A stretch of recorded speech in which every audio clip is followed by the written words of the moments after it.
हमारे साथ केडियानॉमिक्स के फाउंडर सुशील केडिया जुड़े हैं। उनसे जानते हैं कि किन शेयरों में इस समय एक्शन दिख सकता है। Sushil ji, good morning. पहले बात इंडेक्स पर हो जाए। काफ़ी वॉलेटिलिटी रही है, एक रेंज में रहे हैं हम पिछले कुछ दिनों में। 23,050 से 23,400 की एक रेंज रही है। बैंक निफ्टी में रेंज और भी बड़ी रही है। इंडेक्स पर करें क्या आप इस समय? इंडेक्स को हम दो हिस्सों में बात करेंगे। एक, मेरे को लगता है बजट के पहले पहले तक निफ्टी की रेंज 23,700 से लेकर 22,700 तक हो सकती है। 22,700 की भविष्यवाणी नहीं, उसकी मानसिक तैयारी है, झटका मार सकता है बाजार। एक बार फिलहाल लग रहा है हम पहले 23,700 की तरफ जा रहे हैं। उसके बाद संभव है कि 22,700 तक भी अगर आ जाएगा, तब भी मैं 27,000 का व्यू त्यागूंगा नहीं। और बैंक निफ्टी में मुझे लगता है जो लो होना था वो हो चुका है। अब बैंक निफ्टी की तरह वापस एक नया लो बनाने की बिल्कुल गुंजाइश नहीं है। और बैंक निफ्टी में तगड़ी मजबूती देखते हुए इमीडिएट टाइम होराइजन में मुझे लगता है 50,500 चले जाएं, और उसके बाद अगर वापस अगर निफ्टी कोई पुराने लो को टच भी करेगा तो शायद बैंक निफ्टी आज के लेवल के नीचे शायद ना जाए। तो ये सेटअप है शॉर्ट रन में। और मीडियम रन में मेरे को लगता है पोस्ट बजट ये निफ्टी 27,000 तक की चाल को उत्पन्न कर सकता है। 25,000 तो कहीं नहीं गया, हो सकता है 25 क्रॉस कर जाएगा, तब हम 27 की बात करेंगे। बट इंडिविजुअल स्टॉक्स में अनुज नोट बरसने की तैयारी है बाजार में। चलिए, इंडिविजुअल स्टॉक्स में नोट बरसने की तैयारी है। आपकी एक बड़ी कॉल रही है वोडाफोन आइडिया की। पिछले कुछ 2 महीनों में मूव अच्छे आए, लेकिन वो कल एक जो न्यूज़ आई उसके साथ क्या इस मूव का कल्मिनेशन हुआ? यहाँ पर अब कोई अपडेट हो जाए? देखिए कैसे क्या खेल बनेगा, मैं खबरों पे दांव नहीं लगाना चाहता हूं, मैं भाव पे और चार्ट पे दांव लगाना चाहता हूं। खबरों को तो कैसे भी क्या है ना ट्विस्ट किया जा सकता है। अगर ये चार्ट स्क्रीन पे आ रही है मेरे वोडाफोन आइडिया की, अगर पीसीआर दिखा पा रहे हैं, तो देखिए मैं एक सिंपल सी ये बात कहूंगा। चार्ट के हिसाब से तो हमें 20-21 का भाव बिल्कुल संभव दिखता है।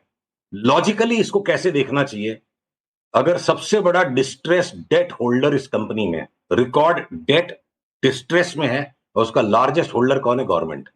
और गवर्नमेंट रिकॉर्ड डेट को, डिस्ट्रेस डेट को रिकॉर्ड इक्विटी में कन्वर्ट करता जा रहा है। और गवर्नमेंट को डेट को माफ करना है जो किसी भी तरीके से कर सकता है। सुप्रीम कोर्ट के बावजूद ऑर्डिनेंस नहीं बन सकता, स्वाभाविक है। नॉर्मल सर्कमस्टांसेस में ऐसा नहीं होता है, पर अगर एबनॉर्मल सिचुएशंस है और देश को एक क्रिटिकल सर्विस के अंदर ड्यूओपोली नहीं क्रिएट करने देना है गवर्नमेंट को, तो गवर्नमेंट कुछ भी कर सकती है।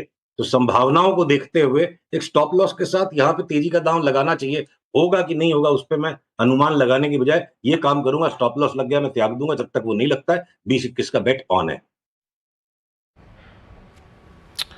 ओके, ये वोडाफोन पे आपके कमेंट्स थे। अच्छा सुशील जी, जो आप बात कर रहे हैं कि पोस्ट बजट 25,000 तक का इनिशियल स्विंग, निफ्टी के उस तेज़ी को कौन स्पॉन्सर करेगा? मतलब आपके प्रेफर्ड निफ्टी में लॉन्ग कैंडिडेट्स जहां पर आप, जिनके आधार पर आप 25,000 का भी बना रहे हैं?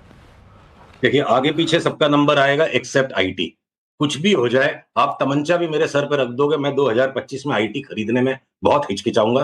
टाइम टू टाइम रिबाउंड आएंगे, आईटी को हम बार बार बेच के ही कमाने की कोशिश करेंगे। उसको छोड़ के अगर आप इमीडिएटली बोलो आजकल में क्या लेना है, तो मैं बोलूंगा जितने भी पब्लिक सेक्टर है ना, कोल इंडिया, ओएनजीसी, एनटीपीसी, ये तो हो गए 3 निफ्टी में। निफ्टी के बाहर भी जितने भी है, पीटीसी और पीएफसी, ये सारा पीएसयू आप लेते चले जाओ, सारे डिफेंस के स्टॉक्स लेते चले जाओ, सारे के सारे बैंक, एचडीएफसी बैंक जिसपे हमें बड़ा परहेज रहता है, जिसके ऊपर हमारी बहुत निंदा होती है कि हम 1200 में लेने के इंतजार में, एक बार तो सट्टा करने के लिए एचडीएफसी बैंक भी लेंगे, नया हाई मारेगा ये, उस नए हाई पे हम फिर शॉर्ट करेंगे। आईसीआईसीआई बैंक जिसपे हमारी बहुत निंदा होती है कि इसको लेना नहीं है, पर सट्टा करने के लिए तो एक बार आज आईसीआईसीआई बैंक भी आज दोपहर तक बाई आ जाए और ये भी नया हाई मार देगा, जहां हम वापस नए हाई पे इनको शॉर्ट करेंगे। कोटक महिंद्रा बैंक हो सकता है 2050 तक ही जाए। तो ये चाहे इंडसइंड बैंक और एक्सिस बैंक जो बिल्कुल मरी हुई सी चार्ट दिखती है, 20-20% का रिबाउंड उनमें भी आ सकता है। तो इमीडिएट तेजी बैंकों में, मीडियम टर्म तेजी small finance banks, smaller banks में, ये डीसीबी, ये जम्मू एंड कश्मीर बैंक, जिनके सबके भूले बिसरेगी, जिन बैंकों को लोग भूल गए, और ये सारे के सारे पीएसयू बैंक्स, इनको 3 से 6 महीने के लिए लेंगे। और उसके अलावा अगर ये बीपीसीएल, एचपीसीएल में वापस 100 रुपए की तेजी बन जाएगी, तो रिलायंस अगर न्यू हाई पे चला जाएगा, इवन बजाज ट्विंस जिसका हमें लगता है 10 साल का साइकिल पूरा हो गया, 20% उनमें भी बढ़ेगा, बात हुई थी 10% बढ़ गया, 10 और बढ़ जाएगा। तो सारांश में मैं एक बात करूं, दुनिया भर के छोटे स्टॉक्स, वो यस बैंक में बाई आ गया, ये वोडाफोन आइडिया में बाई आ गया, जिन स्टॉक्स को मतलब उनकी चार्ट खोलने का मन नहीं करता है, जिनकी बैलेंस शीट पढ़ने का मन नहीं करता है, ऐसे दुखी दुखी स्टॉक्स में भी अगर बड़े चाल आने वाले, तो 2025 का साल मार्केट में बड़ी यूफोरिया का साल हो सकता है। इंडेक्स हो सकता है ज्यादा न बढ़े, भाई 26-27 हजार की भी इंडेक्स अगर हो जाएगी तो 15-20% की इंडेक्स में मूवमेंट आई तो 60-70-80% बढ़ने वाले अनगिनत स्टॉक्स हैं। गिनती नहीं कर पाएंगे, ले नहीं पाएंगे। स्पाइस जेट में बड़ा भाई आ गया, 120 रुपए का भाव लगता है। एसडब्ल्यू सोलर के अंदर लगता है यहाँ से 4 गुना भाव हो जाएगा 1.5 साल में।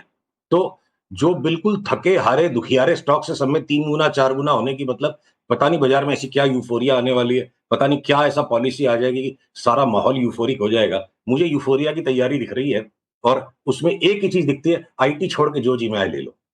ओके, मीनवाइल निफ्टी ऑलमोस्ट वीरू अब देखिए 200 पॉइंट नीचे ट्रेड कर रहा है और अब हम वापस कहाँ हमने हायर एंड टेस्ट किया और लोअर एंड दोनों एक ही दिन में टेस्ट कर रहे हैं हम। हायर एंड और लोअर एंड इसी रेंज का एक साथ दोनों दिन में टेस्ट होता हुआ।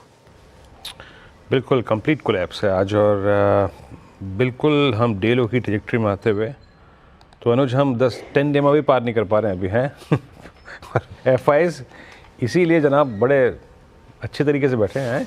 3.25 लाख कॉन्ट्रैक्ट शॉर्ट यूं ही नहीं हुई रखे उन्होंने, है अनुज? बिल्कुल पर दिक्कत तो है मार्केट में। अच्छा सुशील जी के पास वापस चलते हैं। सुशील जी, जोमेटो 10% नीचे 217 और सर्किट पे अभी तो ये हो सकता है सर्किट खुले तो और पिटाई हो इसकी। इस पर कोई ट्रेड बन रहा है? चलिए आपके सामने जोमेटो की चार्ट को खोलते हैं, इस चार्ट को आप दिखा सको तो सामने ही हम ऑन द स्पॉट एनालिसिस करते हैं।